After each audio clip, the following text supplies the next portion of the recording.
ये है Gayatri media group और आप देख रहे हैं ताज न्यूज, आईना सच का।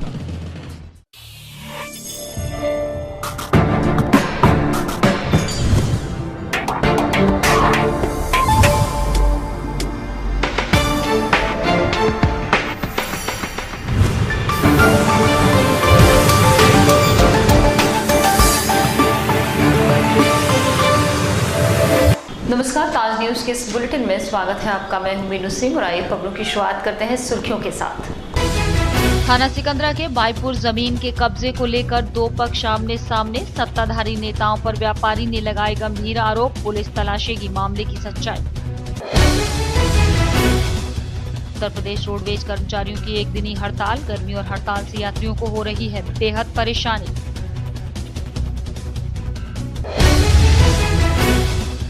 डॉक्टर भीमराव अम्बेडकर समिति ने कराया 21 दहेज रहित सामूहिक विवाह, समाज से दहेज दानव को पूर्ण रूप से निकालने की। और सेंट मेरी चर्च प्रकरण के वर्कआउट से हर शहरी के चेहरे पर खुशी, धर्म गुरुओं की मौजूदगी में पुलिस के आला अधिकारियों को दिया गया सम्मान। और अब खबरें विस्तार से। थाना सिकंदरा इलाके के बाईपुर जमीन में कब्जे को लेकर दो पक्षों में विवाद हो गया। सूचना मिलने पर पहुंची पुलिस दोनों पक्षों को थाने ले आई और मुकदमा दर्ज कर आगे की कार्रवाई शुरू कर दी। सत्ता की हनक और जमीनों पर कब्जा कोई नई बात नहीं है। बुधवार को भी एक व्यापारी की बेशकीमती जमीन पर सत्ताधारी कुछ नेताओं ने दर्जनों लोगों के साथ जमीन कब्जाने की कोशिश की। व्यापारी का कहना था कि ये जमीन उन्होंने 23 साल पहले एक सोसाइटी से खरीदी थी, लेकिन जब उन्हें ये मालूम हुआ कि कुछ लोग इस प्लॉट पर मीटर लगाने की कोशिश कर रहे हैं तो उन्होंने वहां पहुंचकर इसका विरोध किया, जिस पर सत्ताधारी कुछ नेताओं ने मारपीट की और हथियारबंद लोगों ने उन पर हथियार तान दिए। पीड़ित द्वारा 100 नंबर पर सूचना देने के बाद सिकंदरा पुलिस मौके पर पहुंची। मौके पर पहुंची पुलिस को देखते ही हथियारबंद लोग मौके से फरार हो गए, जबकि 2 लोग पुलिस के हत्थे चढ़ गए। क्योंकि मामला सत्ताधारी नेताओं से जुड़ा था तो देखते ही देखते सपा के नेताओं का जमावड़ा थाने पर लगना शुरू हो गया। पीड़ित के प्लॉट पर कब्जे की खबर से व्यापारी सहित भाजपा नेता भी थाने पहुंचे और कार्रवाई की मांग करने लगे। भाजपा नेता डॉक्टर रामेश्वर चौधरी ने बताया कि सपा के नेता सत्ता की हनक में जमीन पर कब्जा करने की फिराक में थे। उन्होंने फर्जी तरीके से इस प्लॉट की एक रजिस्ट्री भी करा ली है, जो महज कुछ महीने ही पुरानी है, जबकि पीड़ित के पास 23 साल पहले की रजिस्ट्री है। ये देखिए 28 साल पुरानी रजिस्ट्री, जो कागारोल के लोग हैं उनके पास 28 साल पुरानी रजिस्ट्री है। और तो रजिस्ट्री के अभ्याप पर वो उनकी ज़मीन बहुत दिनों से उन्होंने किराए पर उठा रखी थी। साल भर से कोई नहीं रह रहा था उस पर किराए पे, तो कुछ लोगों ने उस पर फर्जी रजिस्ट्री करके कब्जा करने की कोशिश की। तो आज टोरेंट के लोग, कल उन्होंने टोरेंट के लोगों को भगा दिया और उस पर मीटर कोई लगाना चाह रहे थे। तो इन्होंने, क्योंकि वैश्य समुदाय से आते हैं, तो उन्होंने सबसे पहले 100 नंबर पर फ़ोन किया। पुलिस आ गई और वो हथियार सब लेके आए थे पूरी तैयारी के साथ। तो पुलिस कोबरा मोबाइल पहुंच गई और यहाँ के सब इंस्पेक्टर कठेरिया जी पहुंच गए। तो उन्होंने वहाँ जाके उनमें से 2 लोगों को पकड़ के ले आए और बाकी लोग राइफल और वो हथियार लहराते हुए वहाँ से चले गए। प्लॉट पर कब्जा करने के पूरे मामले के बारे में पीड़ित ने कहा कि सपा के कुछ नेताओं की नीयत इस प्लॉट पर खराब हो गई, इसलिए ये लोग अब हमारे इस प्लॉट पर कब्जा करने की सोच रहे हैं। इसी नीयत से इन्होंने फर्जी रजिस्ट्री तैयार कराई और प्लॉट पर कब्जा करने के प्रयास किए। विरोध करने पर इन्होंने मारपीट भी की है। इन लोगों ने हमारे प्लॉट पे गिरने की वो करी कोशिश, तो हमें खबर मिली तो हम लोग आए। तो इन लोगों ने और बिजली का कनेक्शन लगवा रहे थे, तो हम लोग वहाँ से आए और पुलिस को खबर कर दी 100 नंबर से। तो इनकी 3-4 जीपें असला लेके और हम लोगों पे पिताजी पे बंदूक तान दी।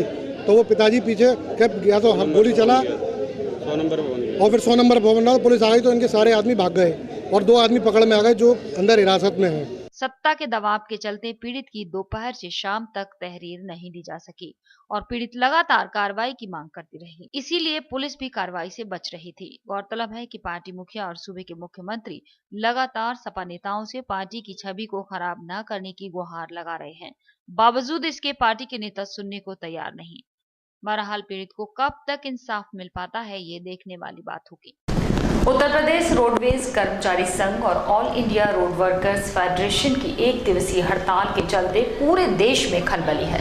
गौरतलब है कि केंद्र सरकार द्वारा रोड ट्रांसपोर्ट में सुरक्षा के नाम पर सेफ्टी बिल, दुर्घटना, आर्थिक दंड और आजीवन कारावास के प्रावधान से पूरे देश के चालकों में बेचैनी है। इसी के विरोध के चलते ये 1 दिवसीय हड़ताल की गई है। बुधवार देर रात 12 बजे से सभी देश के ट्रांसपोर्टर वर्कर्स 1 दिनी हड़ताल पर हैं।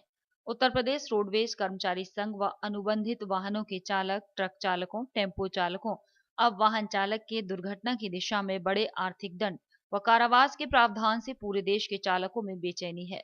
सभी जगह के बस स्टैंड, टेम्पो स्टैंड और ट्रांसपोर्टर्स सभी ने चक्का जाम कर हड़ताल पर जाने का मन बनाया। इनकी प्रमुख मांग है बिल, एक्सीडेंट, आर्थिक दंड व आजीवन कारावास, इनमें संशोधन किया जाए। ये हड़ताल राष्ट्रव्यापी हड़ताल है। ये भारत सरकार द्वारा जो रोड सेफ्टी बिल लाया जा रहा है उसके विरोध में ये हड़ताल है। कितनी दिन चलेगी हड़ताल? कब से स्टार्ट? 1 दिवसीय हड़ताल है, ये सांकेतिक हड़ताल है। अच्छा, इसके बाद में जो केंद्रीय नेतृत्व जो फैसला करेगा उस पर हम अमल करेंगे। ये जो सेफ्टी बिल जो पेश किया जा रहा है तो 30-31 जनवरी 2014 में 2 दिन का स्ट्राइक रही थी इसी बिल के संबंध में। जब ये बिल जो है ठंडे बस्ते में डाल दिया था, उसके बाद में दोबारा ये प्रस्ताव डाल रहे हैं उसको पास करने के चक्कर में। उसमें कई बिंदु हैं। एक तो बिंदु ये है कि एक बार चालान होगा तो 1000 रुपये जुर्माना होगा ड्राइवर का, दूसरी बार चालान होगा तो 2000 रुपये जुर्माना होगा और 1 साल के लिए निलंबित हो जाएगा लाइसेंस, और तीसरी बार अगर चालान होता है तो उसका लाइसेंस ही निरस्त कर दिया जाएगा। एक उसमें विषय और है कि किसी भी गाड़ी से कोई दुर्घटना हो जाती है तो उसमें 3 लाख रुपए का जुर्माना ड्राइवर के ऊपर है और 7 साल की सजा है।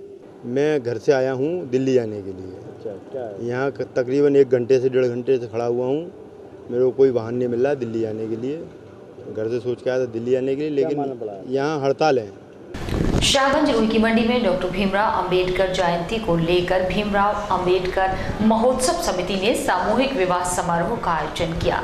इस आयोजन के अंतर्गत 21 जोड़ों का दहेज रहित विवाह संपन्न कराया गया। परम पूज्य बाबा साहब डॉक्टर भीमराव अंबेडकर जी की 124वीं जयंती के उपलक्ष्य में यहाँ गत वर्ष की भांति ये दूसरी वर्ष सामूहिक शादियों का सम्मेलन किया गया है, जिसमें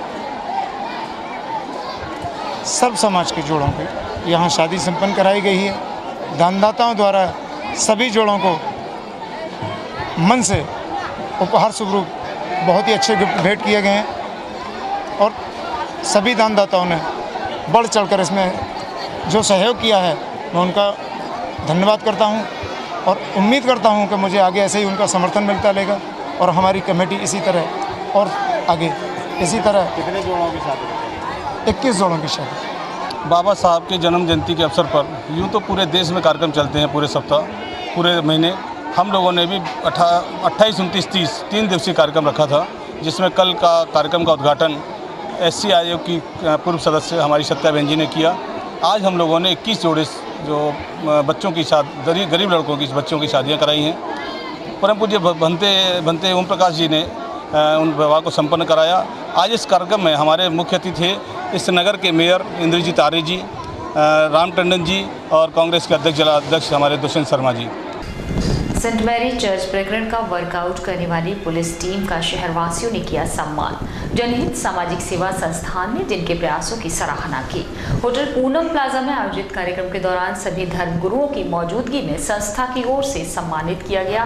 खाकी वर्दी वाले भी जिससे गदगद हुए बिना नहीं रह सके। उन्होंने आगे भी निष्ठा के साथ जनता की सेवा करने का संकल्प लिया है। भारतीय फिल्मों में पुलिस और खाकी की तस्वीर बेशक मौजूदा दौर से मेल न खाती हो, पर रियल लाइफ में उसकी छवि को सुधारने के लिए असली पुलिस को कड़ी मशक्कत करनी पड़ती है। हाल ही में शहर में हुआ सेंट मैरी चर्च प्रकरण जिसका एक बड़ा उदाहरण है। आगरा पुलिस ने जिसमें बड़ी संवेदनशीलता का परिचय दिया और शांति व्यवस्था बनाए रखने के साथ साथ घटना का समय से खुलासा भी कर दिया। इस घटना के अनावरण में लगी टीम को जनहित सामाजिक सेवा संस्थान की टीम ने होटल पूनम प्लाजा में सम्मानित किया। संस्था के लोगों ने बताया कि पुलिस की ऐसी कार्यशैली से जनता में भी उनके प्रति भरोसा पैदा होता है। यहाँ आयोजित करने का हमारा बस एक ही कारण है कि जब हम प्रशासन के लिए जब विरोध प्रकट करते हैं तो कुछ जब अच्छा वो करें तो उसके उनके शाबाशी भी मिलनी चाहिए, जिससे कि हम समाज में आने वाली जो कुरीतियाँ हो रही हैं प्रशासन से हम उतना ही और अच्छा करने की उम्मीद रख सकें। बहुत अच्छी बात है और हम सबसे बड़ी बात है कहीं ना कहीं बुरे लोगों की चर्चा होती थी। हम चाहते हैं सामाजिक रूप में, चाहे वो पुलिस अधिकारी हो, चाहे समाज का कोई व्यक्ति हो, चाहे किसी भी क्षेत्र से कोई व्यक्ति जो अच्छा काम करता है उसकी चर्चा होनी चाहिए, उसको सम्मान मिलना चाहिए। और इसमें तो मैं जनता को भी धन्यवाद देना चाहता हूं कि उन्होंने अपनी सद्भाव रखा यहाँ पे जनता के साथ। ये जो गुरु हैं सारे धर्मों के, इन्होंने भी एक हारमोनी बना के रखी। और इसके साथ पुलिस ने, हमारे जो एसएसपी हैं मधोक साहब, एसपी सिटी हैं, सीओ साहब हैं, इन लोगों ने, इंस्पेक्टर ने मिलकर जो पब्लिक का विश्वास था उसको बनाए रखा और इस क्राइम को अपना अंजाम दिया और कल्प्रिट को पकड़ा। आयोजकों द्वारा इस सम्मान को पाकर पुलिस महकमे का चेहरा भी चमक उठा। अपने कप्तान का प्रतिनिधित्व करते हुए एसपी सिटी समीर सौरभ ने इसे प्रेरणादायक बताया और मनोबल बढ़ने की बात कही। निश्चित रूप से देखें, जो ये समय होता है बहुत कठिनाई का समय रहता है, पुलिस के लिए बहुत परीक्षा की घड़ी होती है, क्योंकि अगर नहीं खुलता है तो उसके तमाम उसके एडवर्स उसके इम्पैक्ट आते हैं सोसाइटी में और पुलिस का भी मनोबल गिरता है। तो निश्चित रूप से जब सम्मान मिलता है तो पुलिस का मनोबल बढ़ता है और वो ये मान के चलती है कि हम अच्छा करते हैं तो हमें लोग, हमारी तारीफ करने वाले लोग हैं, हमारे पीठ ठोकने वाले लोग हैं, तो निश्चित रूप से हमारे पूरी टीम का मनोबल बढ़ा है। कार्यक्रम में सभी धर्मों के धर्मगुरु भी मौजूद रहे, जिन्होंने इस धार्मिक मामले में तत्परता दिखाने के लिए खाकी की दिल से तारीफ की। एक दबाव के अंतर्गत में और एक तनाव के अंतर्गत में जो एक माहौल क्रिएट किया पुलिस प्रशासन ने, और उस माहौल के अंदर में उन्होंने एक एफर्ट्स भी नजर आया। साथ में सबसे प्रमुख बात यह है कि पुलिस ने दिखाया कि हाँ, वो केवल चोरी का खुलासा नहीं करती बल्कि सांप्रदायिक माहौल बिगाड़ने से बचाती भी है। इसकी अपनी कार्रवाई है, आप देख रहे हैं पुलिस ने घटना के 7-8 दिन के बाद ही अपराधी को पकड़ लिया और पुलिस ने उससे कन्फेशन भी करवा दिया, स्वीकार भी करवा दिया है। जहाँ तक मेरी बात है, व्यक्तिगत रूप से मैं इनसे सहमत हूँ।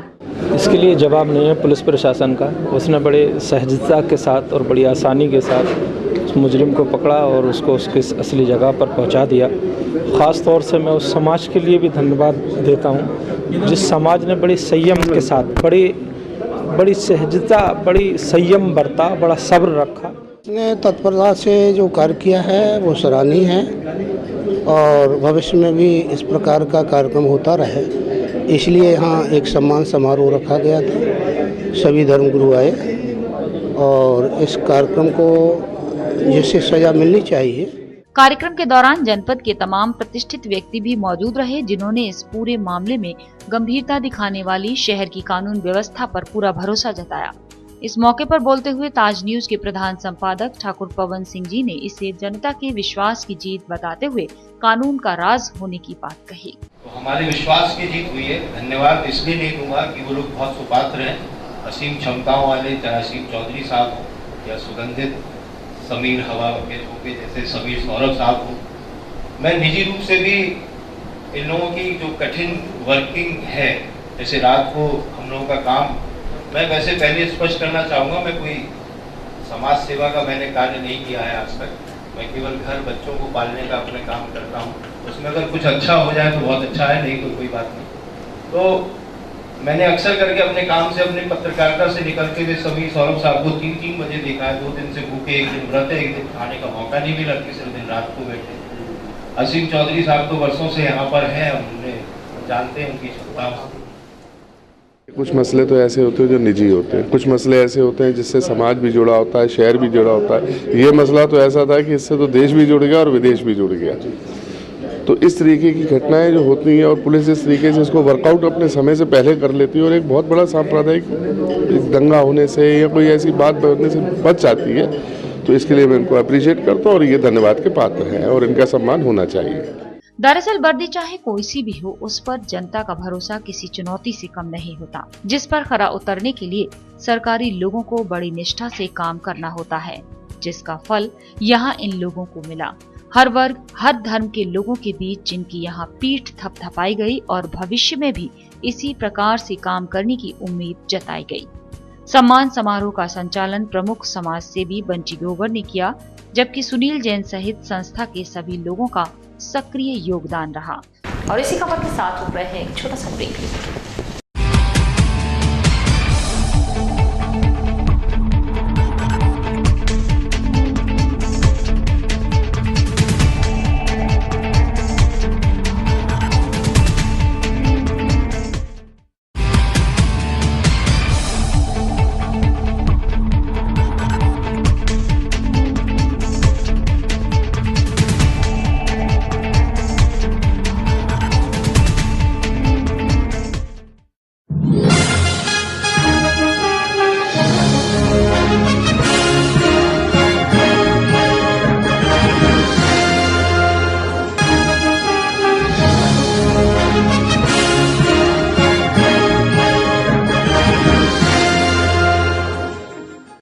कृपया ध्यान दें। नौकरी ढूंढोगे तो उम्र गुजर जाएगी, कुछ हुनर सीख लो, अपने पैरों पे खड़े हो जाओ तो जिंदगी संवर जाएगी। मोबाइल फोन, कंप्यूटर, लैपटॉप का कोर्स कराने वाले वैसे तो कई संस्थान हैं, लेकिन हजारों छात्रों के विश्वास का प्रतीक ई-टेक एकेडमी छात्रों के बीच अपनी अलग ही पहचान बना चुका है। इंजीनियर तो सभी बनाते हैं, लेकिन आप बनिए एडवांस इंजीनियर ई-टेक के साथ। जी हाँ, भारी छूट का प्रलोभन या झूठे वादों का आश्वासन अपनाओगे तो जिंदगी भर पछताओगे, क्योंकि सफलता तभी मिलती है जब फैसला सही हो। इसलिए अपने पैसे और समय को बचाइए और ई-टेक को अपनाइए, क्योंकि सिर्फ ई-टेक देता है 100% सफलता की गारंटी। ई-टेक द्वारा पहली बार mobile phone, laptop, computer course के साथ plasma, LED TV, inverter, UPS, DCA, DTP, English speaking इत्यादि जैसे रोजगार परक कोर्सेज भी कराए जा रहे हैं। अधिक फीस में अधूरा ज्ञान या कम फीस में पूरा ज्ञान, फैसला आपका। हमारा पता है 2nd floor, city plaza, Shah market, Agra, UP. Phone number 7500330330। E-Tech सिर्फ नाम ही काफी है।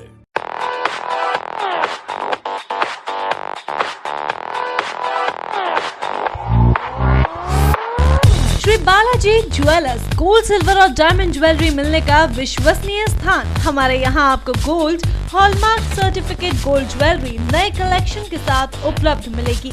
संपर्क करें Shri Balaji jewellers, Fortune tower, near Kargil petrol pump, Agra. Phone number 9719333563 और 9759333992।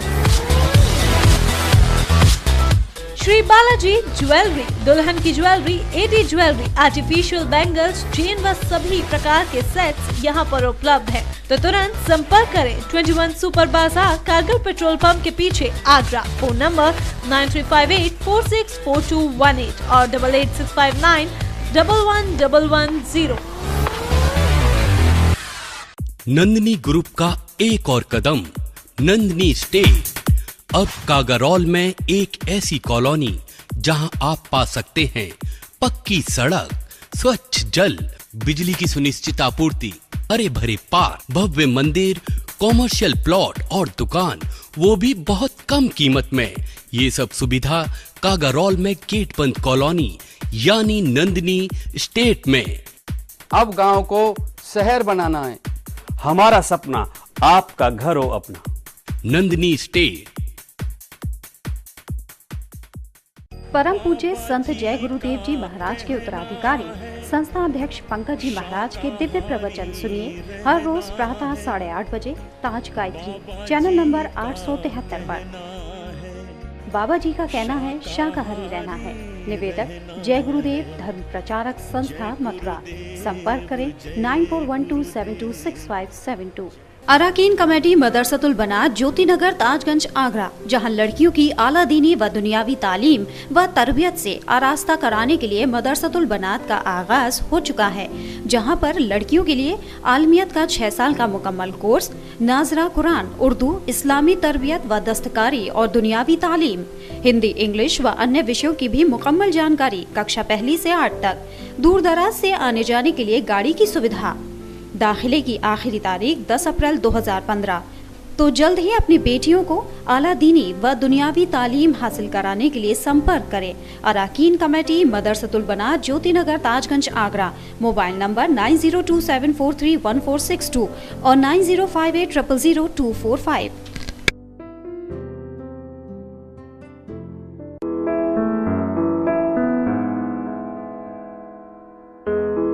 मैं एक डॉक्टर बनना चाहती हूँ। मेरा सपना है कि मैं देश की सेवा करूं। मैं बेस्ट सिंगर का अवार्ड जीतना चाहती हूँ। तो आप अपने बच्चे को क्या बनाना चाहते हैं? अपने बच्चों के बेहतर भविष्य के लिए आइए सेंट एसपी इंटरनेशनल एकेडमी, जहां आपके बच्चों को लाने ले जाने के लिए बस सुविधा, आधुनिक लाइब्रेरी, आधुनिक कंप्यूटर से सुसज्जित कंप्यूटर लैब, प्रैक्टिकल लैब, बच्चों के खेलने के लिए प्लेग्राउंड व खेल खिलौनों की उचित व्यवस्था। Admission open from class nursery to 7th। संपर्क करें गांव Khander, Tikatpura, Fatehabad, Baharod, Fatehabad, Agra. Contact number 9756607507।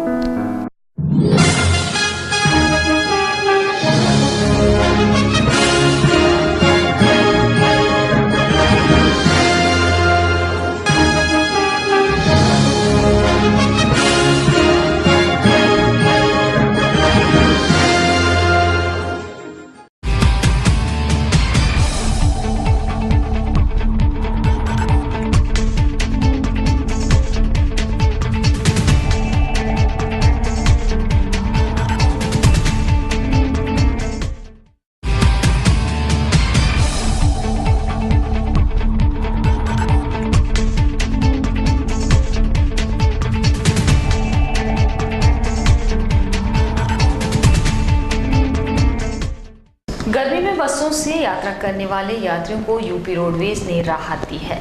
UP roadways ने आगरा से जाने वाले ज्यादातर रूट्स पर दो एसी बसेस की सेवाएं शुरू कर दी हैं। साथ ही यात्रियों को महंगाई की मार ज्यादा न झेलनी पड़े, इसके लिए एसी बसों में किराए की बढ़ोतरी भी साधारण किराए के 1.5 गुना की गई है। गर्मियों के दिनों में यात्रा के दौरान अब बसों में भी एसी का आनंद मिलेगा। बसों में यात्रा करने वाले यात्री और वो साधारण किराए की 1.5 गुना बढ़ोतरी पर UP roadways Agra ARM Rajesh Kumar के अनुसार आगरा ISBT से ज्यादातर रूट्स पर दो एसी बसेस की व्यवस्था की गई है, जिससे बसों में यात्रा करने वाले यात्रियों को गर्मी से जूझना नहीं पड़ेगा और गर्मी के दिनों में यात्रियों द्वारा बसों से यात्रा पर परहेज करने से रोडवेज को होने वाले नुकसान भी नहीं उठाने पड़ेंगे। गर्मी से राहत देने के लिए हमारे यहाँ एसी वेटिंग रूम है, प्लेटफॉर्म है, उसमें बेंचेस और पंखे लगे हुए हैं। बाकी अब एसी गाड़ियों में भी बढ़ोतरी हो गई है। अनुबंधित एसी गाड़ियाँ आ रही हैं, 2 गाड़ियाँ बरेली से आ रही हैं, साहिबाबाद की गाड़ी हैं, एसी वॉल्वो गाड़ियाँ चल रही हैं जो कौशाम्बी डिपो की है, आलमबाग डिपो की हैं, जो आगरा से लखनऊ, आगरा से देहरादून, आगरा से Delhi via Yamuna express way संचालित हो रही हैं। बरेली डिपो से 2 अनुबंधित गाड़ियाँ आ रही हैं जो आगरा से बरेली और बरेली से आगरा के बीच में चल रही हैं। हर बार देखा जाता था कि गर्मी के दिनों में बसों में यात्रा करना बेहद मुश्किल हो जाता था। ये मुश्किलें उस वक्त और भी भयानक हो जाती थीं जब ये बसें किसी जाम में फंस जाती हैं। इसे देखते हुए यात्री ज्यादातर रेलवे स्टेशन की ओर रुख कर लेते थे और रोडवेज को इन महीनों में नुकसान उठाना पड़ता था। लेकिन अब यूपी रोडवेज ने इस समस्या का हल खोज निकाला है एसी बसों के रूप में, जिसमें ट्रेन के मुकाबले कम किराए का भुगतान करके एसी का आनंद उठाकर यात्रा की जा सकेगी। DVVNL का इस बार गर्मियों में बिजली कटौती न होने का दावा गलत साबित हो गया। अप्रैल माह के शुरुआती दिनों में ही बिजली कटौती चरम पर है। DVVNL उपभोक्ताओं में इस बात से खासी निराशा है। वहीं गर्मियों में बिजली कटौती की समस्या से परेशान उपभोक्ता हंगामे पर उतारू हैं और इससे परेशान DVVNL अधिकारी इस समस्या का हल खोजने में लगे हैं। दक्षिणांचल मुख्य अभियंता सत्यवीर सिंह राठौर ने गर्मियों की शुरुआत से 1 माह पूर्व मीडिया के कैमरे पर बयान दिया था कि गर्मियों से पहले यानी सर्दियों के दिनों में बिजली कटौती इसलिए की जा रही है ताकि गर्मियां शुरू होने से पहले विभाग अपने उपकरण ठीक कर सके, जिसके ठीक होने पर गर्मियों में बिजली भुगतान की प्रक्रिया ठीक तरह से होगी। साथ ही गर्मियों में बिजली कटौती की समस्या न होने से गर्मियों में होने वाले विरोध प्रदर्शनों और हंगामों से भी बचा जा सकेगा। लेकिन मुख्य अभियंता के उस बयान का अप्रैल माह के शुरुआती गर्मी में खोखला साबित हुआ। दक्षिणांचल विभाग का ऐसा कोई भी क्षेत्र नहीं जहां प्रत्येक दिन 4 से 5 घंटे बिजली कटौती न की जा रही हो। लोगों को बढ़ रही गर्मी में घरों के अंदर गर्मी का सामना करना पड़ रहा है।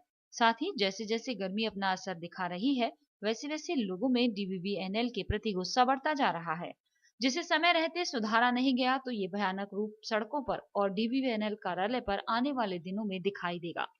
जहां एक तरफ दिन पर दिन सूर्यदेव अपनी गर्मी में इजाफा करते जा रहे हैं और ताज दीदार को आने वाले सैलानियों को खासी दिक्कतों का सामना करना पड़ रहा है, वहीं अब ताजमहल परिसर में पीने के पानी की उत्तम व्यवस्था नहीं की गई।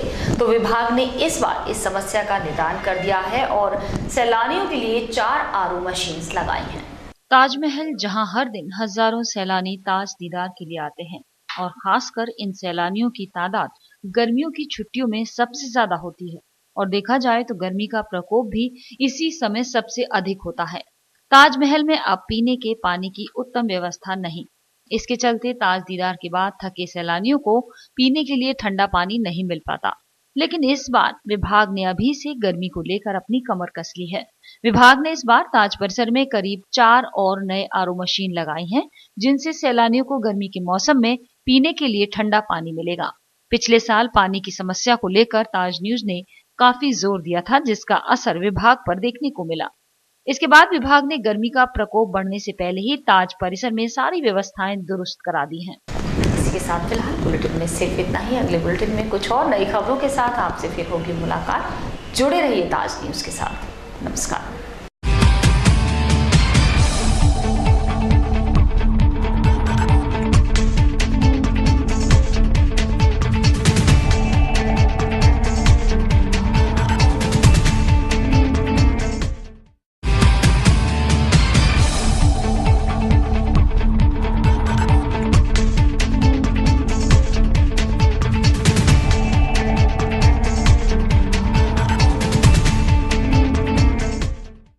ये है गायत्री मीडिया ग्रुप और आप देख रहे हैं ताज न्यूज, आईना सच का।